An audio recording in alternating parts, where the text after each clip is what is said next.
This is At Risk Radio. Welcome to At Risk Radio, where we talk about leadership in the persecuted church internationally. I'm your host, Mark Stafford, and today I'm here with Russell Stendal. Russell is a missionary in Latin America, and he's the director of SOM International in Latin America.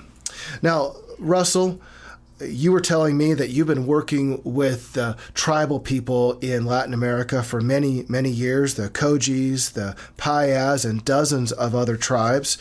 What does it look like for a tribal person to get the gospel for the first time? How does that transform their village?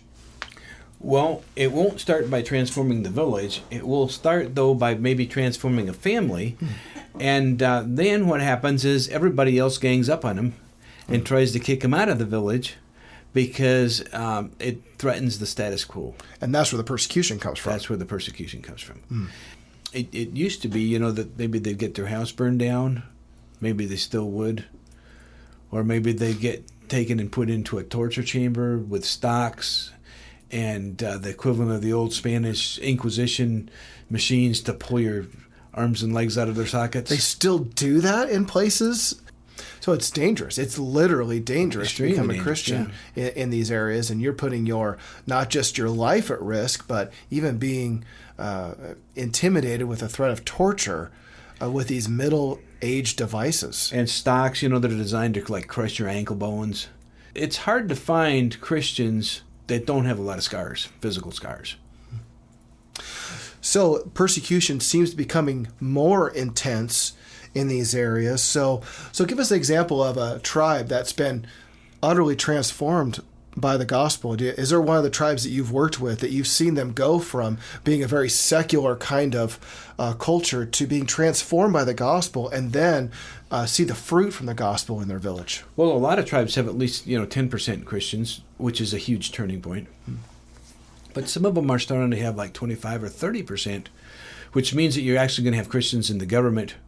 Like in one of these tribes, they went under just about continual persecution of every kind of persecution you can imagine, not just from within, but also from all kinds of outside factors, for over 80 years, until the vice governor of the tribe got converted.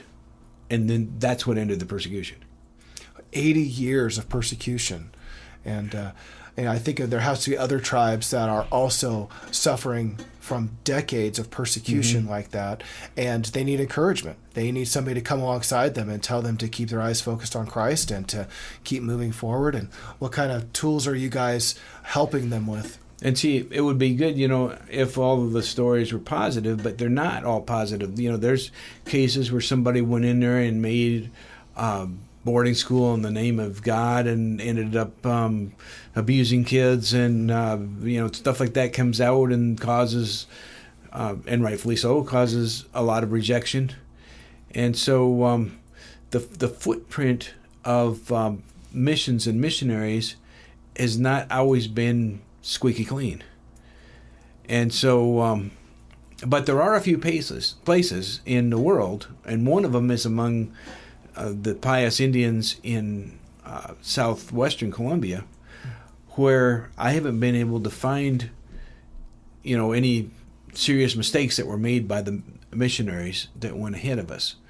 And one of those reasons for that is that the persecution was so intense that even the missionaries themselves couldn't spend very long in there among the people. They might have been able to get in there for a year or two or three, and then would always be forced out because of all of the overwhelming violence that was going on in the middle of a multi-sided civil war, plus other factors, including the narcotics industry and many other things. And so Latin America has always had a lot of polarizing factors, and politics has not been,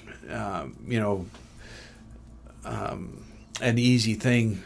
Politics is in a lot of countries is a blood sport, and you can wander in there as a foreigner and make some friends, that are political, and not realize that you just made some really good friends, but now all their enemies are your enemies, and they're going to be very, very ruthless enemies.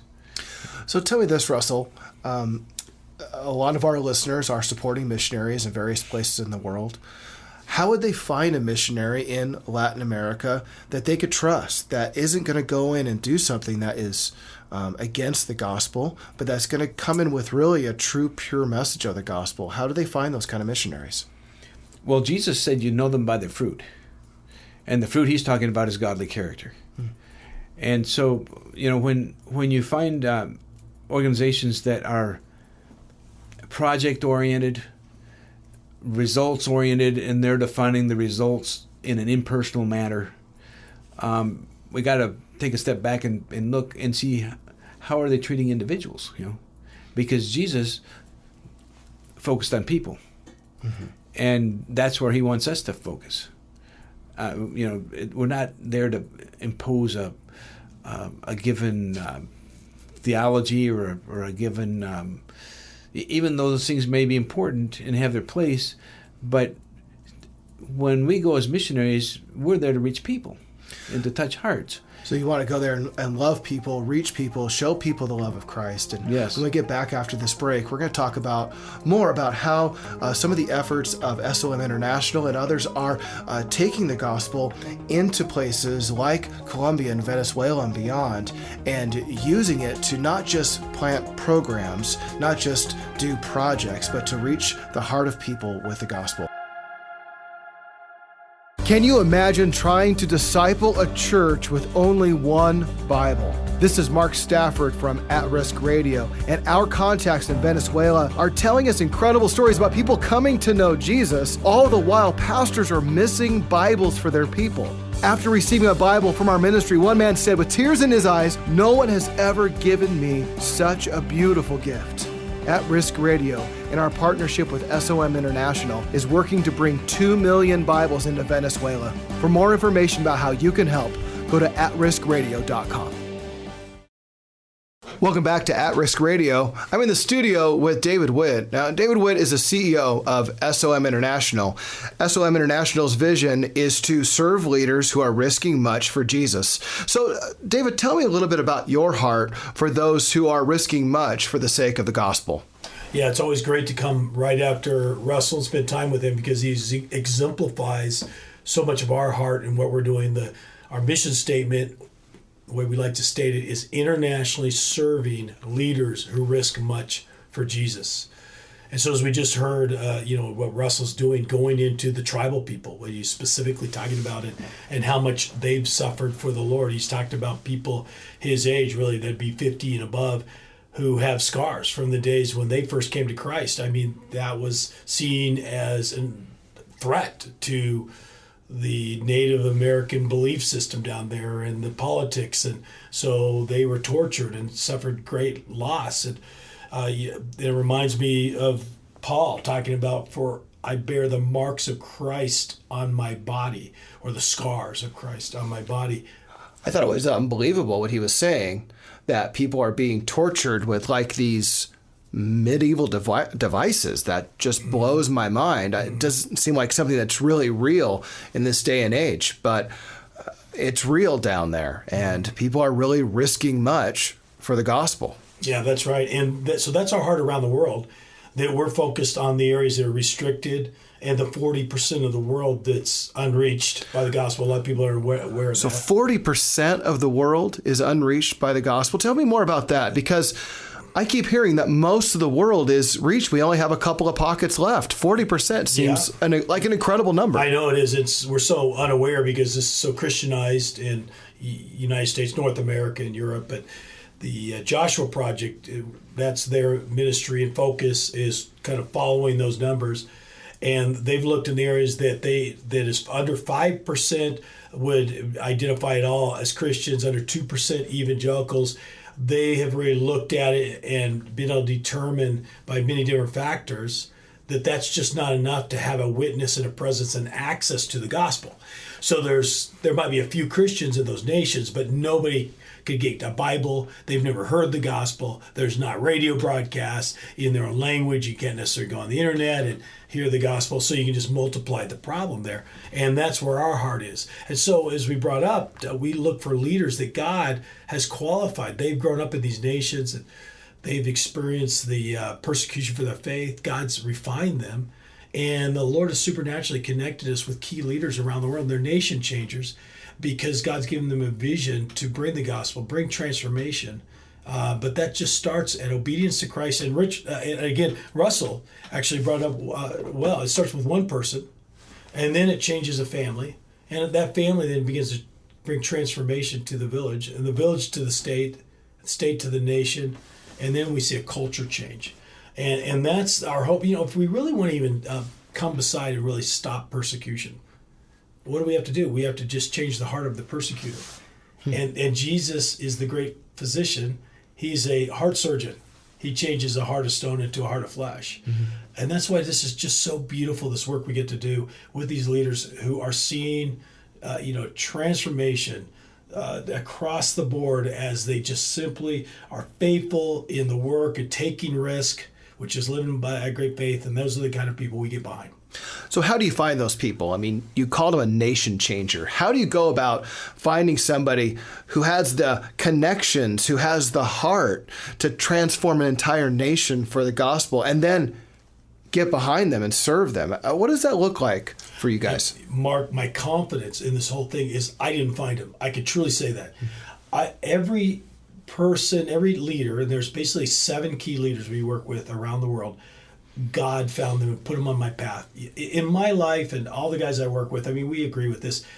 We try to just go down the path of Christ. We're just heading towards Christ all the time in obedience and trust and faith. And then the Lord will bring people alongside of us. And as I've been serving the Lord for many decades now, I have had God just direct those paths and grown in that. And so Russell Stendal, I wasn't looking for Russell Stendal. God had me go down there many years ago on a trip. I was visiting different leaders. He was one of them. But he and I connected very quickly. And he had a need. He was basically out there on his own in many ways and didn't have representation in the United States and doing a fantastic work. He's the poster child of Spirit of Martyrdom, certainly. Just his faith of trusting God and taking daily risk. And so he immediately became part of the work. And then I could tell a story. And maybe with future radio broadcasts, I could tell more detail about each of the leaders that is a part of our network, because their lives itself, a testimony, is faith building and really exemplifies our heart of networking, having these intimate relationships for very credible and effective work in these difficult and restricted nations. So your heart's really for leaders, for coming alongside leaders. There's a lot of different kind of missionary works out there, but specifically you're trying to find the leader that can gather people underneath him, can disciple others, and then push the gospel forward. So why did that become part of your heart for these unreached areas? Well, that's God's heart, because ultimately every disciple is a leader, right? Discipleship is leadership. And then God gives certain measure of leadership for people. So we look, when we find leaders that are truly clean-hearted, God is gifted in leadership, listening to the Lord, that's called leverage. And when you find those people, that God is using them for great transformation and works in these difficult areas. All right, so there are some people who are listening out there who have heard these stories that we've heard from Russell, that have heard about these leaders who are nation changers, and they're wondering, how can they get involved? How can they get involved with actually supporting those who are risking much for Jesus? And so if somebody wanted to get involved with SOM International, what would be their first step? Well, you go to At Risk Radio, and then there's a place they could sign up for the newsletter, get updates.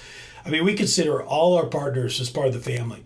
We want people to respond by the Holy Spirit, what God's speaking to their heart. So the first step is obviously becoming informed, and then they can begin to pray about different things that God's doing and how they want to be involved. There's 3 ways people can always be involved: it's prayer, serving, and giving. And so people just need to connect with us and see where they fit and take a step of faith. Well, to be kept up to date about what God is doing within the Church at Risk all over the world, as you heard David say, go to atriskradio.com and sign up for the newsletter. With that newsletter, you'll be getting updates from those who are in the Church at Risk, people who have been transformed by those who are sharing the gospel in these very high-risk areas. And you'll also learn about some ways that you can give. You can give Bibles, you can give bicycles. You could give sewing machines. There's a number of tools that these church leaders and church planters need in order to help them get the gospel out. I'm Mark Stafford, and this has been At Risk Radio. You've been listening to At Risk Radio. For more, go to atriskradio.com. At Risk Radio is a production of SOM International.